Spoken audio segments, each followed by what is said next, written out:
여기는 예상치 못했던 큰 파도가 오기도 하니까 조심해라는 그런 안내문이 많이 붙어 있는 와일드 퍼시픽 트레일인데요. 그 중에서도 라이트하우스 등대가 있는 곳입니다. 함께 가보실까요?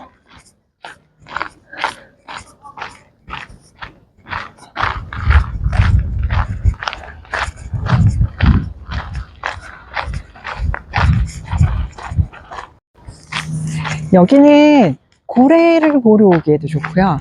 무엇보다도 파도가 특히 겨울에 폭풍이 온다 이러면 정말 멋진 풍을 구경할 수 있는 그런 곳인데요. 오늘은 좀 잔잔한 것 같습니다. 여기는 늑대가 있는 곳이라서 개는 꼭 목줄을 하고 다니라고 안내를 하고 있고요. 할아버지도 저기 보이는 게 등대입니다. 할아버지도 망원경으로 고래를 찾고 계신 것 같습니다. Did you have any luck to find a whale? Hmm? Did you have any luck to find a whale? Oh, I don't think this is the time. Oh, what time is it Another then? month. Oh, really? October and March, they'll come back. No, I've seen. You might see the odd one. I have, Yeah, like a whale. Oh, I see. but So big the October. migration is Yes, October. October. Oh, I see. Good to know. Thanks. 와, 태평양입니다. 그리고 저기가 등대고요. 여기 정말 비 오는 날 내지는 뭐 파도 치는 날 어마어마한 파도를 볼 수 있는 날인데 오늘은 바다가 많이 잔잔하네요. 네. 그러면 가뿐하게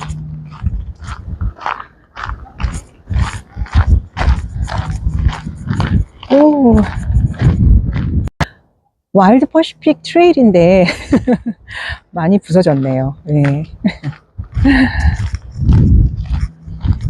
여기서는 고래가 이동하는 거를 보실 수 있습니다. 이렇게 험프백을 보기도 하고 그레이 웨이를 보기도 하고 킬러 웨이를 보기도 하고 그 외에 뭐 많은 애들을 볼 수 있는 곳이라고 안내문이 되어 있는데요.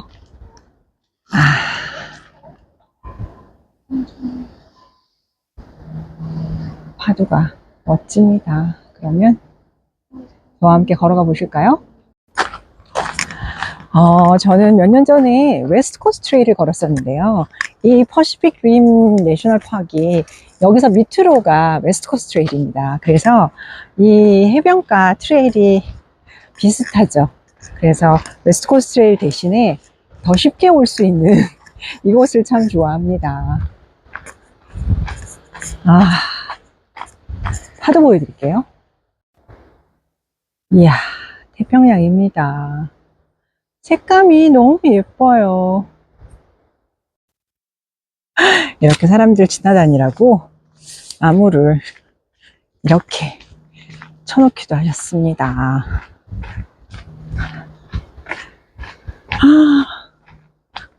이렇게 바다를 보면서 걷는 이 트레일은 어린아이들이나 노인분들 하시기에도 전혀 무리가 없는 트레일이니까요. 이곳에 여행을 오신다면 가족이 함께 걸어보셔도 좋을 것 같습니다.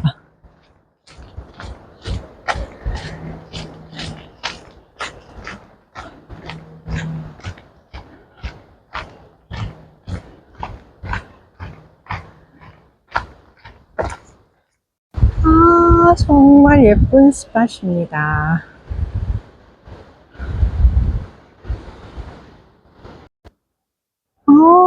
너무 좋은 날씨입니다. 덥지도 않고요. 그늘에는 춥습니다. 걷기에는 딱 좋은 선선한 9월입니다.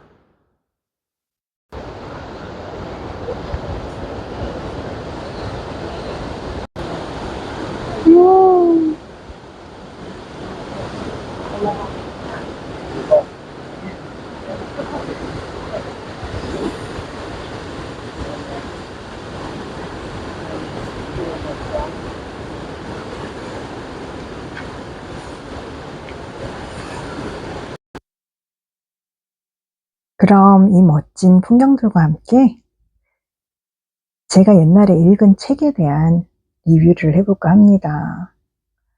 치우치지 않는 삶, 웨인 다우어 저. 한동안 저의 모든 독서는 성경책과 기독교 서적으로 국한이 되어 있었던 적이 있었습니다. 그때 누군가 제게 그런 말을 하더군요. 어쩜 그렇게 한 종류의 독서만 하느냐고, 그러니 사고가 편협해지지 않겠느냐고 말이지요. 그래서 다양한 독서를 해볼까 하고 고전 중에서도 유명한 도덕경을 서양 사람이 해석한 책이 있기에 읽기 시작한 책이었습니다. 사실 제가 성경책만 읽고 묵상을 하며 그 말씀을 행동으로 실천해서 따르고 살기 위해 노력을 한 세월이 10수년인데요. 세상에 길이요 진리요 생명이신 분의 말씀을 따라 사는 삶을 살다 보면 다른 말씀들이 다 겹치고 거기서 거기라는 생각이 들고는 했었는데요. 이 책에서 다시 한번 그것을 느끼게 되었었습니다. 재미있었던 것은 책을 읽으며 저는 계속 성경에서도 같은 말씀을 하신다는 것을 떠올렸는데요. 작가도 마찬가지였는지 성경 구절을 가져다 놓고 설명을 하고 있다는 것이 흥미로웠습니다. 이 책을 읽으며 다시 한번 공부의 중요성은 깨달음에 있고 그 깨달음이 행함으로 이어져야 공부의 완성이 아닐까 생각을 하였습니다. 이제 누군가가 너의 독서는 왜 그리 편협하냐고 묻는다면 자신 있게 세상의 모든 길이요, 진리요, 생명의 말씀의 책이 성경인데 전체를 읽고 있는 나에게 왜 자꾸 일부를 읽으라고 권하느냐라고 자신 있게 이야기할 수 있을 것 같았습니다. 책의 몇몇 내용들을 읽어드리면 메가 트렌드는 보통 30에서 50년 정도의 반감기를 가지고 있다. 메가 트렌드는 세계 어디서든 감지된다. 사람들은 종종 메가 트렌드에 대하여 그건 예전에도 들었던 거야. 새로울 게 없어. 눈이 번쩍 뜨일 새로운 걸 내놔봐. 라고 말할지도 모른다. 위험한 생각이다. 메가 트렌드의 힘은 새로움에 있는 것이 아니라 생활에 끼치는 영향력의 깊이와 넓이에 있다. 따라서 그동안 잘 알려져 있고 오랫동안 영향력을 미치고 있는 것들에 주목해야 한다. 첫 번째 메가 트렌드는 고령화이다. 두 번째는 여성이다. 여성이 점점 더 똑똑해지고 있다. 100년 전 여성들에게 교육은 주어지지 않았다. 그러나 지금은 세계 도처에서 여학생들의 수가 남학생의 수를 넘어서기 시작했으며 남학생들의 성적을 뛰어넘기 시작했다. 런던의 경우 벌이가 아내에 미치지 못하는 남편의 40%는 집에서 가사 일을 하고 있다. 여성의 구매력이 높아지며 감성적 하이터치 서비스가 중요해졌다. 세 번째는 로아스다. 로아스는 소비 측면에서 개인의 건강과 사회의 지속 가능성, 환경 및 새로운 가치를 중요시하는 라이프 스타일을 의미한다. 노자의 도덕경. 이 오래된 책은 신기하게도 메가 트렌드의 세 가지를 다 갖추고 있다. 인생을 살아본 자의 달통한 삶의 지혜로 가득하다. 애쓰지 마라. 결국 내 운명대로 살게 될 것이다. 운명이 이끄는 대로, 사라지는 대로 살아라. 공부하고 수양하는 데 오랜 시간 노력을 기울이면 도의 길에 접어들게 될 것이다. 그렇게 함으로써 또한 비범한 지각의 세계로 들어설 것이다. 상상도 할 수 없는 것들을 경험하고 그 깊은 사상과 가르침을 받아들이고 또한 예지라고 할 수 있는 것들을 느끼게 된다. 경험한 것을 다른 사람들에게 전하려 해도 아무도 이해하지 못할 것이고 또 믿지도 않을 것이다. 이 길을 걸어갈수록 사회의 보편적인 길에서는 멀어지게 될 것이다. 당신은 진실을 알게 되겠지만 그와 동시에 사람들은 정치인이나 유명인 그리고 돌팔이들을 더 잘 믿는다는 것도 알게 될 것이다. 덕민다오, 마음의 눈을 밝혀주는 도 365일. 혹시 당신의 경험에서 무언가를 얻고자 하는 사람을 만나거든 반드시 함께하여라. 그러나 당신의 경험을 말하는 것이 마치 낯선 군중 속에 있는 이방인처럼 서 있는 경우라면 오히려 침묵하는 편이 낫다. 사람들은 세상을 자신이 보는 방식대로 본다. 따라서 언제나 비판이 필요한 것도 아니고 비판이 반드시 유용한 것도 아니다. 노력하지 않는 행함.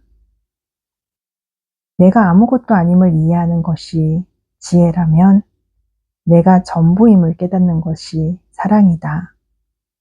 그리고 그 둘 사이를 오가며 내 삶은 나아간다. 니사르가다타 마하라지. 치우치지 않는 삶, 편견이 없는 삶, 돈은 차별하지 않는다. 아버지께서는 악한 사람에게나 선한 사람에게나 똑같이 해를 떠오르게 하시고 의로운 사람에게나 불의한 사람에게나 똑같이 비를 내려주신다. 마태복음 5장 45절. 다른 사람을 섬겨라. 그리고 당신이 베푼 그 모든 것들이 어떻게 다시 당신에게로 돌아오는지 주의 깊게 살펴보라. 모든 이가 곧 신의 목소리다. 어찌 무례할 수 있겠는가? 어찌 그 말에 귀 기울이지 않을 수 있겠는가? 하피즈. 그의 제자들이 예수께 물었다. 언제 그 왕국이 옵니까? 예수께서 답하셨다. 그것은 겉으로 드러내놓고 오지는 않을 것이다. 이쪽을 보라거나 저쪽을 보라고 말하지도 않을 것이다. 오히려 아버지의 왕국은 이미 온 세상에 펼쳐져 있는데 사람들이 그것을 보지 못할 뿐이다. 생명을 낳고 기르되 가지려 하지 말고 일을 하되 공을 인정받으려 말고 이끌되 조정하고 지배하지 말라. 긴장을 늦추지 말고 깨어 있으라. 그와 동시에 그 안에 고요히 머물러라. 서두르거나 너무 많은 것을 요구하지 말고 당신의 내면 세계에 대해 전적으로 책임을 져라. 이 장은 성경의 한 구절을 떠올리게 한다. 너희는 가만히 있어 내가 하나님됨을 알지어다. 시편 46장 10절. 읽으면 읽을수록 저를 성경 말씀으로 이끌어주던 책이었습니다. 얼마 전에 아들이 3년 동안의 성경 통독을 마쳤는데 두 번째로 성경을 읽으며 이런 말을 하더군요. 엄마, 처음에 성경을 읽을 때는 이스라엘 사람들은 도대체 왜 저럴까라는 생각을 했었는데요. 두 번째로 읽다 보니 이제는 그게 이스라엘 사람이 아니라 제 모습으로 보여요. 그들과 제가 다를 바 없다는 생각이 들고요. 성경을 읽어도 계속 읽게 되는 이유는 같은 구절도 내가 어떤 마음인지 나의 환경이 어떤지에 따라 다르게 와 닿는다는 데에 있는 것 같습니다. 예전에 읽었던 부분인데 그런 말씀이 있는지도 몰랐던 날도 있고요. 어쩜 그렇게 지금의 나에게 꼭 필요한 말씀을 해주시는지, 어찌하시고 이렇게 말씀을 주시는지 신기한 날도 있는데요. 작가가 도덕경을 공부하고 행하려고 애를 쓰며 보낸 시간 후에 이 책을 쓰며 그 글머리에 적은 말에 완전히 공감을 할 수 있었습니다. 심지어 그 글은 덩 밍다오라는 마음의 눈을 밝혀주는 도 365일의 저자가 쓴 글인데요. 공부하고 수양하는데 오랜 시간 노력을 기울이면 도의 길에 접어들게 될 것이다. 그렇게 함으로써 또한 비범한 지각의 세계로 들어설 것이다. 상상도 할 수 없는 것들을 경험하고 그 깊은 사상과 가르침을 받아들이고 또한 예시라 할 수 있는 것들을 느끼게 된다.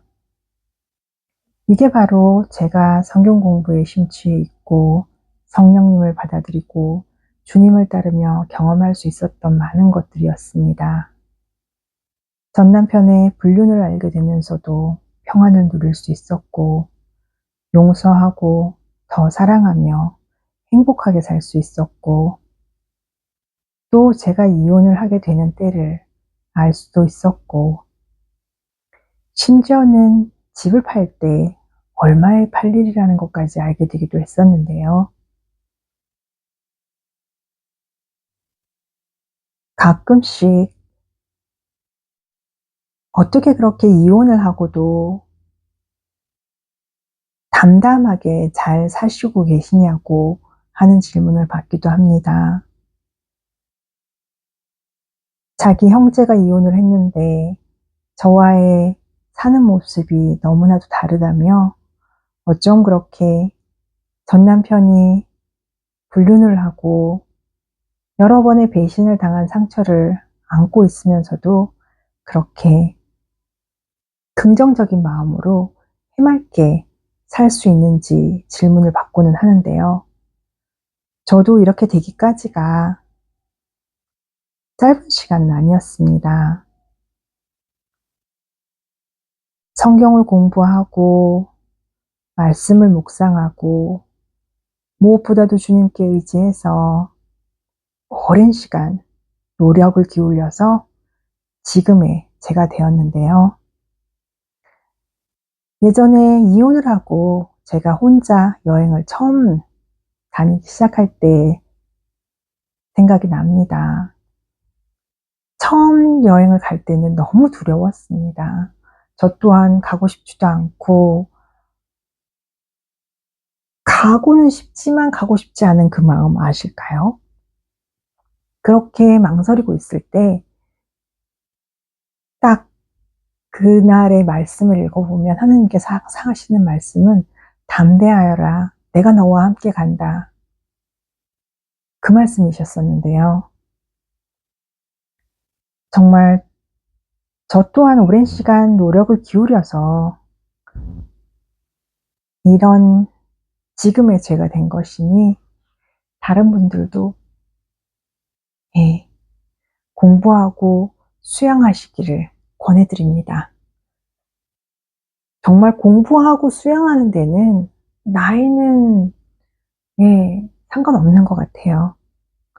그래서 무슨 일이 있어도 담대하실 수 있는 내가 되기를 축복합니다. 오늘도 잘 들어주셔서 감사합니다.